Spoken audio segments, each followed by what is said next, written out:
Hello everyone, and welcome back to Mount Moon TCG. Today's video, we're taking a look at Rainbow Force and there we go, Samurai Sniper from the 2017 World's Championship era. So you see the decks right there. Yeah, I'm not in this video. No, I was at a league challenge with Bradley Ireland, and he was the only one that showed up, so we just played some 2017. Yeah, that works. Mm-hmm. And he was gracious enough to let me record it. Yep, that's good. Yeah, Bradley's on the left playing the Rainbow Force. Rainbow Force? Okay. Yeah. It's hard because I don't know what's happening. I don't know what's going on here. Yeah, you haven't even seen the list probably for Rainbow Force before. Not this specific list. I know Tim played a Mm-hmm. We called it Rainbow Road. Yeah. Mm-hmm. He played for a little bit, but yeah, and also remember that you can play supporters going first. Yes. So yeah, it's weird that the Rainbow Force deck doesn't play a Bridget. Right. Because you would think that would make the most sense, but I guess not. Do you know how this list did at the World Championships, or not off the top of my head? Okay. It must have done at least decent for it to be a list. I'm pretty sure it's a day 2 list. Yeah, because if it's not a day 2 list, we don't want it. Unless it's my list, then it's a great list. Yeah. Okay, so there we go. Mm-hmm. So basically, you want to get the Xerneas out as quickly as possible. Get the energy on at turn 1, and then fill up your bench with different types of Pokemon. So Bradley's got an Ultra Ball again to get the Xerneas, and the attack is Rainbow Force. That's why I called the deck that. And it's a 10 plus. This deck does 30 more for each different type of Pokemon on your bench, and there are dual types at this time. So yeah, you don't see the dual types very often in the Pokemon TCG, but this was kind of one of those eras. Mm-hmm. And I know there's currently, what is it, a Capsakid? The evolution of it, Skullvillain. Skullvillain that has an ability where it counts as both a grass and a fire type. Mm-hmm. All right, so over to my turn. I play a Force of Giant Plants, which allows me to evolve my grass Pokemon as soon as they come into play. Yeah, not broken at all. Mm-hmm. Very similar to Broken Time Space back in the day, but Broken Time Space was all for all Pokemon. Yes. This is only for grass types. And all I had was attachment for turn pass, because I got ended into a bad hand. But Bradley is playing very quickly. He had the DC, and it drew another Xerneas, and then Via Seeker for the end, because that's the only draw supporter he has in his discard pile. He has like Karen and teammates, but I didn't knock anything out. So right. Thankfully, he helps me out here. Okay, well that's good. Uh-huh. But I'm glad that there's somebody playing that knows what they're doing. So yeah, it's got the Pawniard evolves into a Bisharp, which is a Dark Steel type. There's the Volcanion EX, which is Fire Water, and then there's one other Pokemon that's not in this list. That there's Galvantula. That's Grass Lightning, but this list does not play it. Yep, probably thought that it didn't need the Galvantula. Yeah. It's another stage 1 Pokemon you gotta get out. Yeah. Alright, so that was my turn. I find a Tapu Lele, and I'm guessing I'm going to find a Bridget off of that. Or Brigetti. Yeah, Brigetti Spaghetti, uh-huh. as some players like to call her. Yeah. So I searched my deck for 3 basic Pokemon or 1 basic Pokemon EX, but I'm going to choose the 3 basic Pokemon. Right, because I don't think you really play any Pokemon EX in the deck. There's 1 Espeon EX in there to de-evolve Pokemon, but I'm not going to de-evolve his Xerneas or anything. So. Yeah, that doesn't make sense at this point. Yeah, that's in there mostly for like Gardevoir and stuff like that. When they rare candy. So I grab a Rowlet, Wimpod, and a Sudowoodo, which has the ability Roadblock, which says that your opponent can't have more than 4 bench Pokemon. If they have 5 bench Pokemon, they discard bench Pokemon until they have 4. Yeah, very smart, because that could potentially do 60 more damage with Bradley's Rainbow Force attack. And he also plays Sky Field, which lets him have up to 8 bench Pokemon, But the Sudowoodo would take precedent Yes, over the it Sky does. Field. Let's see, I had a Golisopd evolution, but I could not retreat, so I couldn't attack. And here we see Bradley playing the Guzma, essentially bosses out Mm-hmm. one of your bench Pokemon to the active, and in return, Bradley's got to switch one of his bench to the active. Yeah, and he chooses to put up the top of Lele because I already attached a double colorless to the Dartrix, and it had 80 HP, so Energy Drive is a perfect knockout. And he doesn't have to put up his Xerneas for in danger. Yep. Alright, so I put up the Golisopd. I need Grass Energy in order to attack with it, and this list only plays 3. Yep. And then I play a Revitalizer, put 2 grass Pokemon from my discard pile into my hand, and then I bench the Rowlet and Dartrix again because I could evolve with Force Giant Plants, and then played Sycamore, found another Dartrix, not finding the Decidueyes, unfortunately, or Grass Energy. Yeah, everything's just kind of hiding from you a little bit. Yeah, so I just have to pass again. Bradley's got a lot of energy in his hand. It's a couple fairies and a Sycamore, it looks like. Oh, there'd be a Seeker for the end. Yep, that's not a bad idea. Mm-hmm. Unless, well... So he needs 7 different Pokemon, different types on his bench in order to knock me out this turn. Or with a choice band. 6 with a choice band. Yeah. I was thinking he could have got the Guzma and then somehow put the Xerneas up and then knocked out the Dartrix, but... Yeah, but that's only 1 prize. It is only 1 prize. And I mean, Bradley's doing 80 with this Lele right now. Mm-hmm. So it puts a good chunk of damage onto the Golisopd. Yep. Max Elixir here from Bradley. Look at the top 6 cards of your deck. Attach a basic energy card you find there to one of your basic Pokemon on your bench. Shuffle the cards back into your deck. Finding Fairy Energy to attach to the other Xerneas in play. Yeah, which he attached to already for turn as well.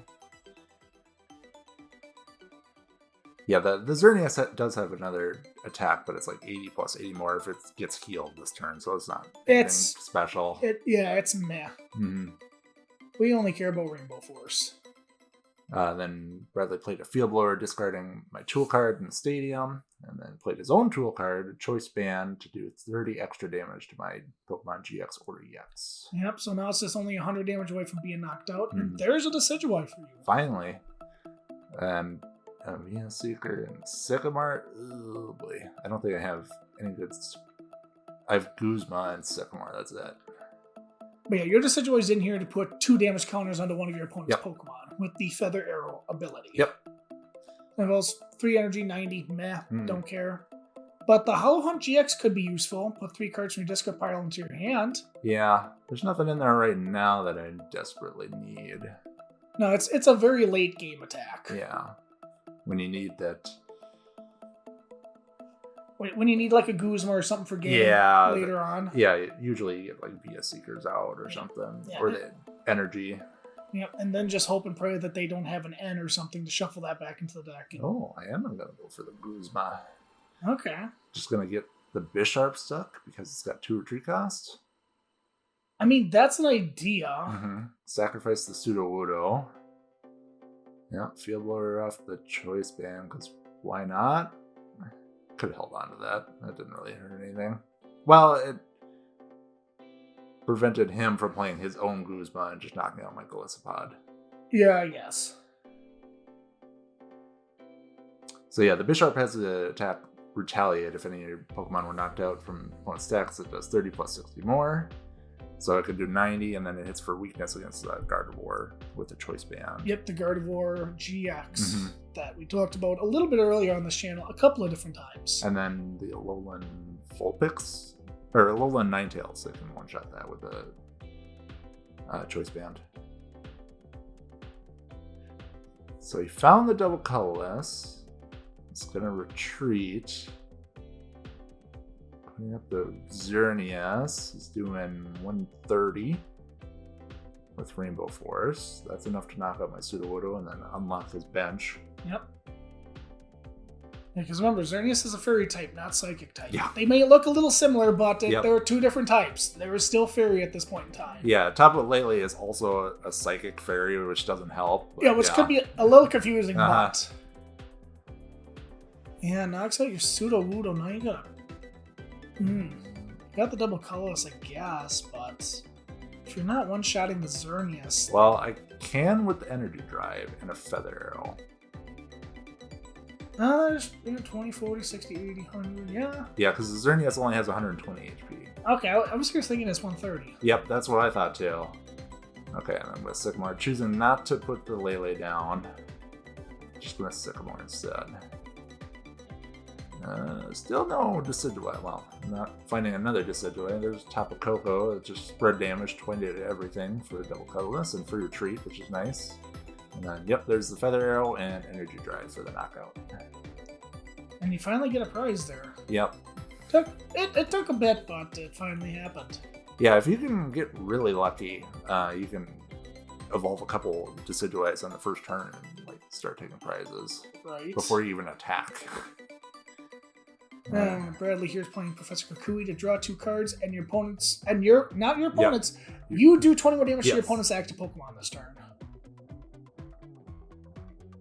So yeah, we got the energy, the choice band, max elixir. So he's doing 180, which is enough to knock me out. And just, looking to power up the Xerneas for the next turn again. Yeah, just getting set up pretty quick here. Looking nice and smooth for Brad. Probably would like a Volcanion EX or something like that. Shuffle it. Oh, a special charge. Shuffle 2 special energy cards from your discard pile into your deck. He only plays the double colorless, so. Yeah. I kind of wish he still had this card. Yes. But then again, I think Lugia would kind of abuse that a little bit. Yeah, the Urn of Vitality is the only thing really that we have. And Roseanne's research? Roseanne's backup? I thought it was Roseanne's backup. No. So yeah, there's the Rainbow Force for the for 180 and knockout. I put up the top Cocoa as free retreat. I find another Forest of Giant Plants. Might as well play it. Yep. I have an Acerola in my hand. I could pick up the Golisopd. Yep. Yeah, you might as well, because that's just 2 prizes sitting right there. That's just a Guzma away from getting knocked out. Yep, so I'm going to rebench and re-evolve with the Force of Giant Plants. Touch Grass Energy. Finally found a Grass Energy. There you go. And then Choice Band. Rowlet? Sure, why not? Yeah. Okay, and then free retreat, and then Golisopd has the attack first impression if it came from the bench. To become an active Pokemon this turn, it does 30 plus 90 more. 120 is a perfect knockout on the Xerneas. Yeah. And then I also feather out the Tapu Lele, because that's what I have damage on already. Yeah. Make sure you play your abilities before you forget them. So yeah, Ultra Ball. What are the 2 cards? It looked like a Hex Maniac and a Guzma. Yep, that's exactly what it is. Now, Bradley could. He is down to 2 prizes. So if he knocks out this Golisopd, he wins. Yep, I'm thinking, how is that going to happen? I don't think it's going to happen this turn. So he would need the 6 different types on his bench, and a choice band, or 7 different types on a choice band. And right now he has 5. And there's the Volcanion. Yep. So that gets you up to 7. And we still have not seen the Skyfield yet. Nope. He doesn't need it this turn. He just needs the double colorless. So he's Sycamore digging for it. Oh, right, yeah, that's right, because the Bisharp is dual type. Mm-hmm. And the Volcanion. That's right. Well, he didn't slam it down right away, so I'm guessing he didn't find it. There's the Skyfield. Allowing you to have up to 8 bench Pokemon for both players.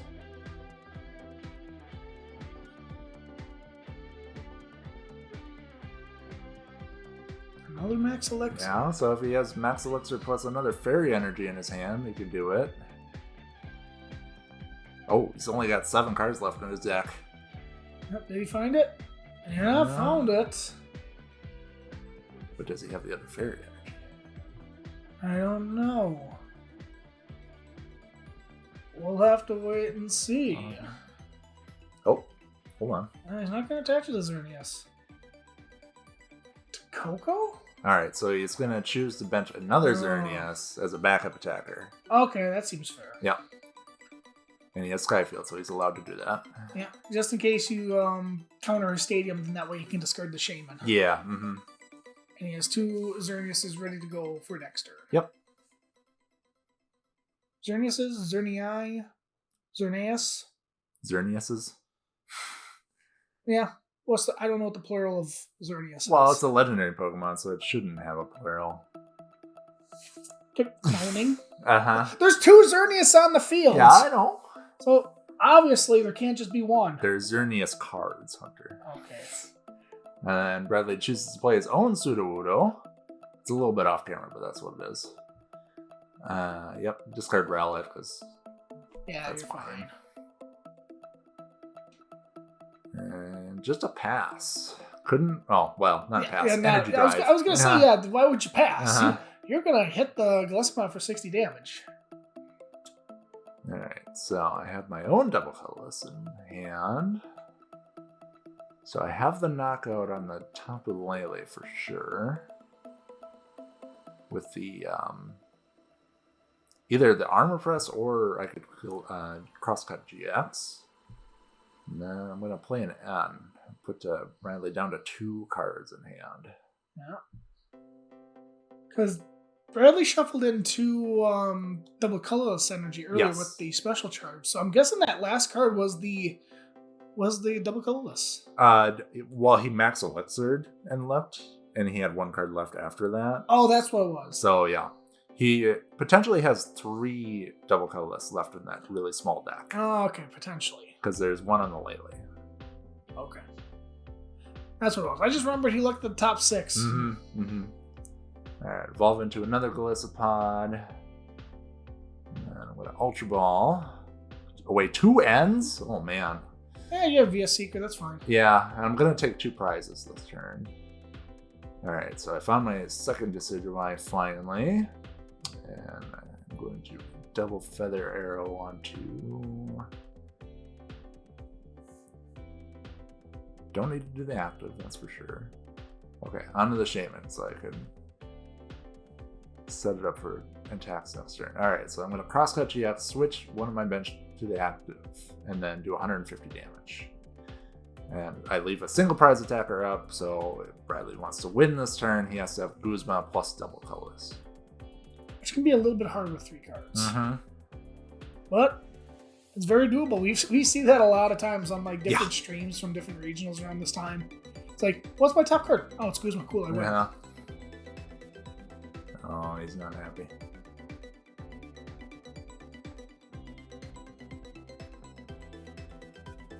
Looks like there's an Ultra Ball in there. So I saw Ultra Ball, maybe. I think Sycamore? Yeah, there's a Skyfield in there. Oh, he's going to choose just pass. Yep. Alright, so I have Grass Energy. And then I'm just going to double Feather Arrow onto the Shaman. And I don't need to attack with anything. I don't need to leave a 2-prizer in the active for him. Alright. Too bad you didn't have Guzma. Yeah. Yeah, so this will be Bradley's last turn. Yeah, unless he's able to like attach a double colorless to the Shaman and Sky Return. He can do that.